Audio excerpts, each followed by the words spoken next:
Okay. Hi, David. How are you? I'm doing good, Douglas. How are you? Oh, doing fine. Thank you. Thank you for coming on the show. I see your book back there behind you, which we're going to talk about in a second. I wanted to get a little bit of a background on you.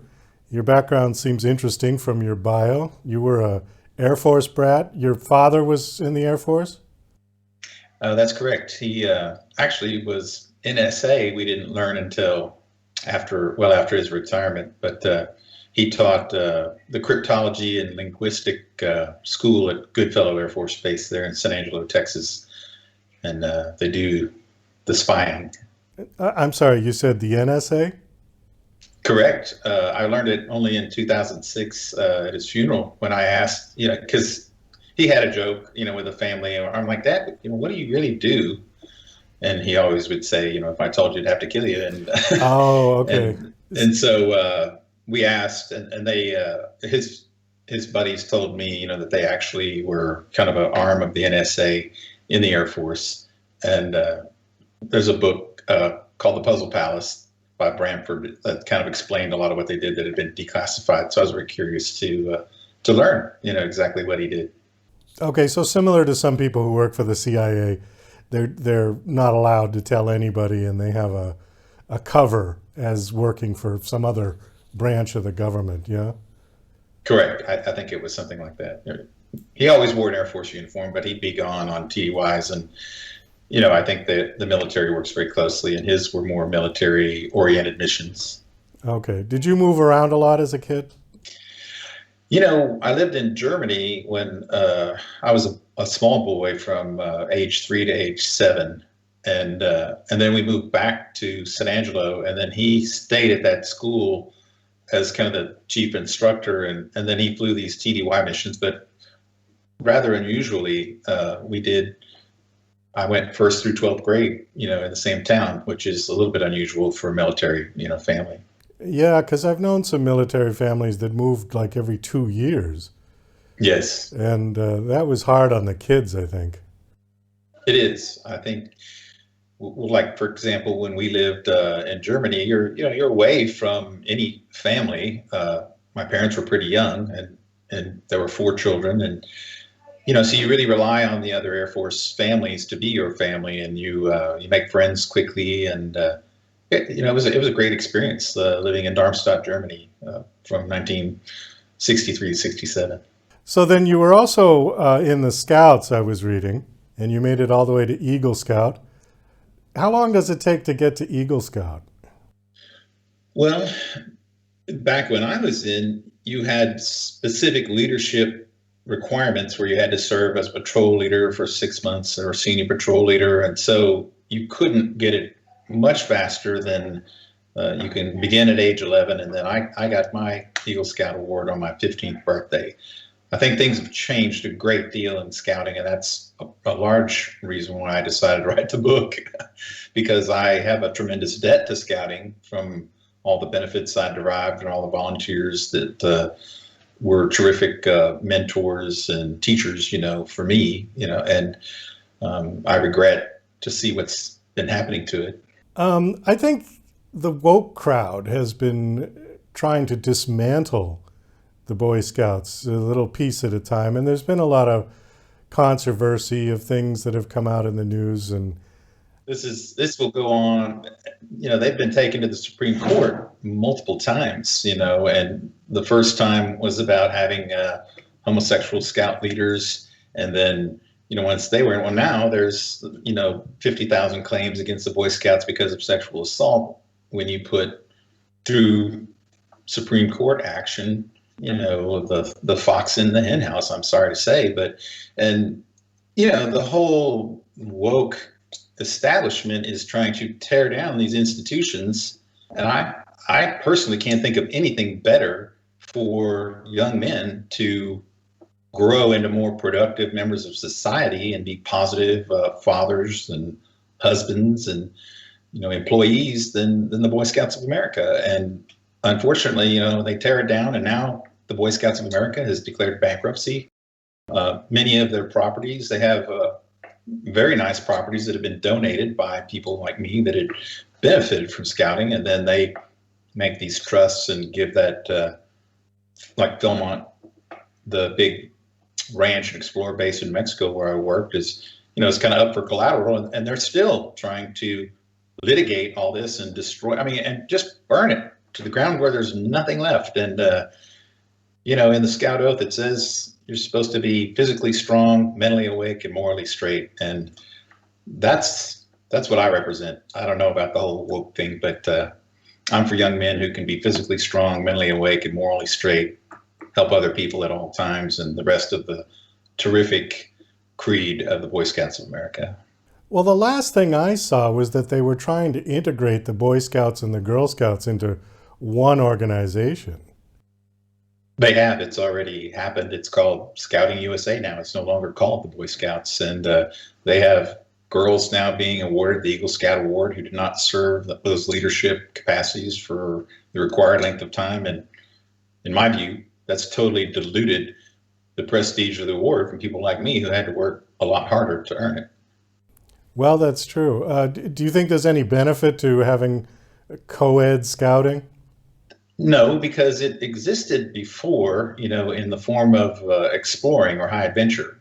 So once I received my Eagle Scout Award, and then I got all the merit badges I could, and learned a great deal, and it helped even launch me on my career. Engineering was the last merit badge that I earned, and then I became an engineer. But I wanted to do more, and so I started my own high adventure post, and that was co-ed. And then you backpack, or there's some that are more career oriented in law enforcement, or people that would be in the medical field, take ambulance rides, and that already existed.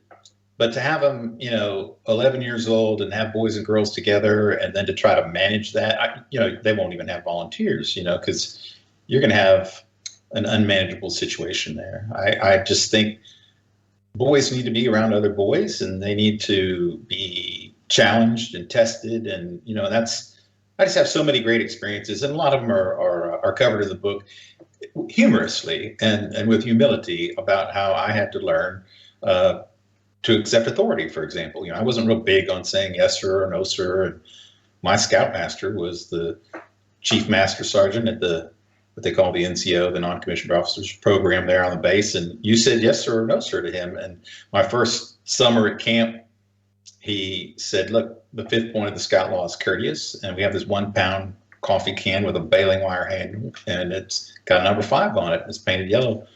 And if you don't say yes, sir, you're going to carry this can. And if you don't say no, sir, then you're going to put rocks in it. And I was trying to find clever ways around it, being the mischievous child that I was, and was saying, okay, because, well, no, that doesn't count. And I ended up carrying that can around camp, the dining hall, my merit badge classes. He even wanted me to swim with it. And finally, he broke me, and I learned to say yes, sir, no, sir. And I got 1 rock out at a time, the same way they were put in, and then finally got rid of the can. But looking back, I'm glad he did that for me. And it's discipline, and it's needed, and especially, when you're 12, 13, and you're kind of trying to find your own way, and you're beginning to question, the things, that you're just taking on wholly from your parents.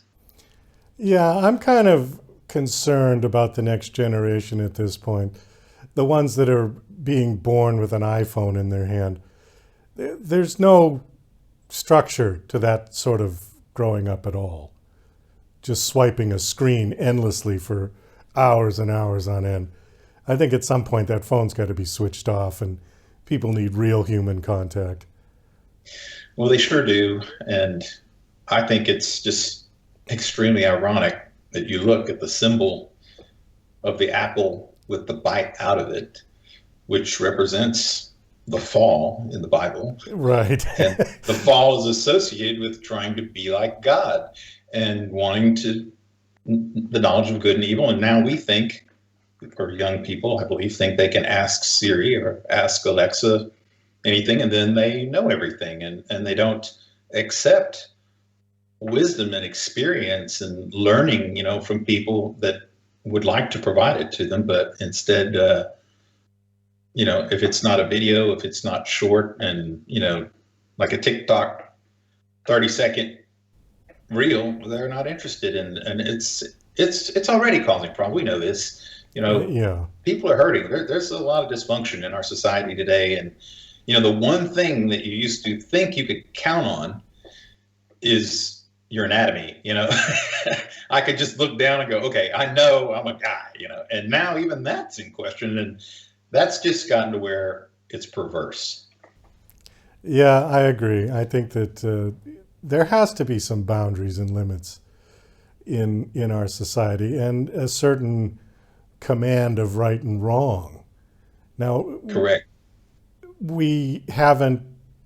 Well, let's put it this way: the government seems to be at this point unwilling to put its foot down, and sort of dances around any sensitive topics. And I think that doesn't show strong leadership for the rest of the country, who looks to them for leadership. And when they start dancing around particular issues, it leaves people with this feeling of, well, what do we do now? and that's not a great place for society to be in, I think. Well, Douglas, you're exactly right. And that's the metaphor that I use in the book is a wilderness. And without good leadership, a wilderness is a dangerous place. You get lost in the wilderness. Yeah. That's right. Absolutely. And I think that's exactly right. People are lost, and particularly young men, because of fatherlessness, and the number of single parent homes now, I think, is up to 41% is what I understand, boys being raised without a father in the home these days. And that creates a lot of societal problems. Sure it does. Let's get to your book, because we've Yes. got about 3 minutes left in the interview. The book is called The Savage Path, which is a nice title after your last name. Thank you. And you had touched on it, that it's basically your adventures through scouting.